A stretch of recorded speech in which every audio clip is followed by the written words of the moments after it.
Tak bacakan supaya sampean tahu keramatnya bismillah. Nah, sebelum saya bacakan bismillah Fatihah, tak beritahu tentang ilmu tafsirnya karena ini penting sekali. Fatihah itu dawuhnya Allah, tentu itu dawuhnya Allah. Saya ulang lagi, itu kalam Allah. Tapi yang sudah diberikan kesampaian ke kita semua. Sehingga seakan-akan itu menjadi dawuhnya kita ke Allah. Jangan salah ya, Fatihah itu dawuh Allah, tapi sudah diberikan ke kita. Sehingga posisi kita itu yang punya itu. Nah, kenapa ini perlu dijelaskan? Karena nanti ada kalimat iyyaka na'budu wa iyyaka nasta'in. Kalau itu masih kalam Allah, berarti Allah ngomong ke kamu, ngendikan ke kamu, padamu aku menyembah. Masa Allah menyembah kamu? Nah, sehingga ilmu tafsir itu menyelesaikan itu dulu ya. Saya ulang lagi ya, sebelum sampai sering baca Fatihah, aku yakinnya sering baca, tapi barokahnya tidak paham itu tidak pernah janggal. Nggak paham itu ya penting supaya ada iskal, tidak janggal. Sebetulnya di kalimat itu ada yang janggal. Kalau Fatihah itu kalimatnya Allah atau kalam Allah, bagaimana dengan kata-kata iyyaka na'budu? Masa Allah ngendikan ke kita, kepadamu kami menyembah. Masa Allah menyembah kita? Maka penyelesaiannya secara ilmu tafsir gimana? Semua ulama mengatakan, bukan satu dua, semuanya mengatakan di Fatihah itu semuanya diberi awalan kalimat. Seorang lagi ya, di Fatihah itu semuanya diberi awalan kalimat qulu, katakan wahai hambaku begini. Ya, katakan wahai hambaku begini. Nah, begini ini pelajaran dari Allah yang sudah diberikan ke kita. Terus kita mengatakan bismillahirrahmanirrahim, alhamdulillahirabbil, termasuk kita mengatakan iyyaka na'budu wa iyyaka nasta'in. Jangan bayangkan Allah ngendikan ke kita. Kalau Allah ngendikan kita berarti gini, hei wahyu ihdinas siratal mustaqim, tunjukkan saya jalan yang benar. Nah, nanti kamu terus, ya Allah, Anda aja minta pertolongan saya minta tolong siapa kan, jadi panjang kan. Ya, saya ulang lagi ya. Jadi itu di ulumul Quran diterangkan di mana sebelum baca Fatihah ya. Fatihah itu kalam Allah, ngendikannya Allah, tapi yang sudah diajarkan ke kita dan sudah milik kita, sehingga kalimat itu menjadi milik kita. Tapi ya kalam Allah, tetap kalam Allah, tapi sudah menjadi milik kita. Sudah paham ya? Ya pinter nah.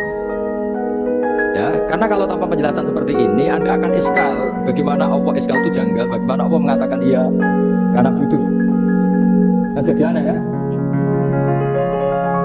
Ya, jadi tak jelaskan secara ilmiah ya. Jadi kata ulama-ulama tafsir, ayat-ayat Quran seperti ini sebetulnya dimulai dari qulu apa?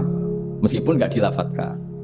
Itu kan sama dengan qul huwallahu ahad Muhammad, katakan kalau Tuhan itu satu. Ya, namanya Quran itu kan kalam Allah, membina nabinya, membina umatnya. Makanya dikatakan atau enggak, di sini tersembunyi kata qulu, katakan. Ya. Jadi ya ibarat apa itu? Kamu ngajari anak kamu lah. Le, panggil jenengan bapak kula. Itu maksudnya anak itu, kalimat itu kalimat kamu, tapi kamu ajarkan ke anak kamu. Terus anak kamu bilang, "Pak, jenengan bapak kula." Nah, ketika kamu mengatakan jenengan, bukan kamu mengatakan jenengan anakku, berarti anakmu itu bapakmu, kan lucu kan? Anak kamu ajari jenengan bapak kula, kamu engkau bapak saya. Anak kamu mengulang jenengan atau kamu bapak saya. Berarti itu kalimat yang kamu ajarkan, tapi sekarang sudah milik anak kamu. Kalau itu kalimat kamu kan lucu, masa anak kamu bilang bapak? Nah, itu seperti itu. Jadi ulama memberi solusi atau jawaban iyyaka na'budu wa iyyaka, itu sebelumnya ada kata-kata qulu, katakan wahai hambaku, hubungan kamu dengan saya adalah katakan iyyaka na'budu wa iyyaka nasta'in. Terus hubungan kamu dengan saya katakan juga dalam doamu ihdinas siratal mustaqim. Jelas ya, jadi itu kalam Allah yang sudah milik kita karena diajarkan Allah untuk kita. Dong ya? Ya, dong, gak jelas kan? Tapi bagus, gak jelas tuh bagus. Kalau kamu jelas gak jadi dikrem, jadi gubernur. Min azimi fadliha kasratu asma'iha fadlil ukhra. Ini cerita dramatisnya surat Al-Fatihah. Qala Abu Hurairah radhiyallahu anhu, inna iblis sarronna khina unsikat Al-Fatihah. Jadi iblis itu begitu kesakitan. Ini kitab Abwaabul Farad karangannya Syekh Muhammad Alawi, juga kutipan dari beberapa kitab. Yang jelas beliau sendiri juga ngutip dari beberapa riwayat di beberapa hadis. Halaman 123. Ketika Fatihah turun itu iblis kesakitan. Kayak orang sakit gigi lah, tersiksa sisanya karena turunnya surat apa? Al-Fatihah. Artinya kalau Anda baca Fatihah dijiwai, maka Anda melemahkan setan, melemahkan iblis. Wa qala Mujahid, khina unzilat Fatihatul kitab ranna fastama indahu asyayatin. Jadi ketika Fatihah itu turun, iblis itu terkapar lagi sampai dijenguk banyak setan. Ketika mana di ICU lah kira-kira gitu, kalau sekarang itu Covid enggak tahu, pokoknya di ICU sampai dijenguk banyak setan. Nggak tahu bawa apa apa nggak tahu, pokoknya dijenguk banyak setan. Nah, nyangoni karena ini apa? Ketuanya apa? Pingsan sakit. Jadi iblis itu sakit sampai dijenguk anak buahnya setan-setan. Ya semoga kalian semua tidak kenal setan. Kalau kenal berarti teman, apa? Waqalu bisatale, waqala lahum laisa bima taquluna syai'un walakin unzilat suratun laisa ajruqa illa an harramahu alaihi nar jahannam. Saya ini bukan sakit fisik kata iblis. Kamu tidak usah jenguk saya, datangkan dokter terbaik, tidak usah. Saya ini tidak sakit fisik. Saya ini sakit karena ada surat yang diturunkan, yang pahala yang melafalkan surat itu pasti selamat dari neraka. Padahal misi terbesar saya ini supaya manusia masuk neraka. Sekarang punya tamengnya. Gue pusing kan? Ya seperti orang lah, udah sampean ternyata sampean setia, itu kan pusing. Nah ternyata tidak setia, itu yang akhirnya ribut kan itu. Jadi iblis itu cita-cita terbesarnya kan semua orang itu masuk neraka. Nah sekarang turun satu surat yang gara-gara surat itu siapapun yang baca dijamin selamat dari neraka. Jadi walakin unzilat suratun laisa ajruqa ilaiha illa an harramallahu alaihi nar jahannam. Karena jadi dia shock lah, kalau orang di Jawa itu bilang shock. Aduh sial nasib saya ini umat nggak bisa saya goda lagi karena punya tamengnya tadi. Khotbah tolakai dukum wa makrukum. Rekayasa kalian sekarang itu tidak ada gunanya semua. Ini alhamdulillah di Indonesia kelihatan banyak yang miskin, banyak yang susah. Tapi selagi mereka masih sholat, keinginan mencari halal itu masih tinggi. Kayak apa kita di tengah kota, jauh dari anak istri, jauh dari tetangga. Biasanya kalau orang jauh dari anak istri, tetangga kan sakar pede. Tapi yang sholat masih banyak, sudah jauh dari keluarga tetap lurus. Kalau yang dekat lurus kan wajar, konangan mengakak. Ini sudah jauh masih lurus. Nah ini nggak lepas dari barokahnya surat apa? Surat Fatihah.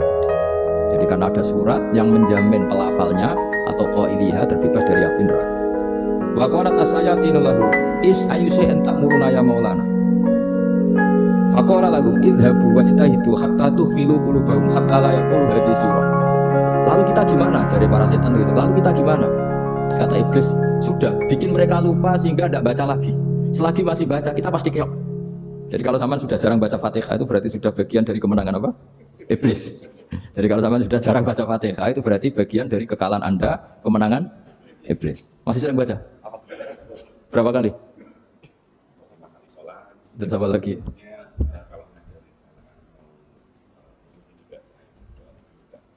Kok 5 kali dok? Berarti pas sholat fardu dok? Enggak 5 kali itu mendingan itu 17. Kamu itu ngitungnya jangan 5 ini. 5 waktu itu berarti mana? 17. Ya. 17 ya? Ya. 17 tapi kalau makmum itu sering separuh kan, apalagi makmum tarawih. Ya kan? Makmum tarawih itu bacanya Fatihah ada yang sempurna enggak ya? Ya enggak lah. Baru alhamdulillah alim aku kok ikut ruku ini itu makmum kan yang tarawih apa? Kalau tarawih jarang sempurna ya. Fatihahnya itu. Kan imam sudah ruku. Kamu bacanya Fatihah sampai mana? Dari setengah ya? Ya paling pas tarawih aja kan enggak sempurna ya. Apalagi kalau imamnya sing kilat waduh. Nah ketika Fatihah itu sebegitu keramatnya, sebegitu topnya, itu setan rapat, singkat cerita itu yang tadi dipimpin oleh iblis yang sedang terkapar apa? Terus tali obatnya nggak ada, cuma dia shock karena ada surat yang turun yang melafatkan itu pasti selamat dari apa? Nah ini gimana saran Anda? Sarannya adalah bikin orang-orang itu lupa tidak baca Fatihah. Nah ini rapatnya itu. Idzabu wajtahidu hatta tufilu qulubahum hatta la yaqulu hadhihi surah kay la yuksiru qira'ataha wa la yakunu lahu ajrun wa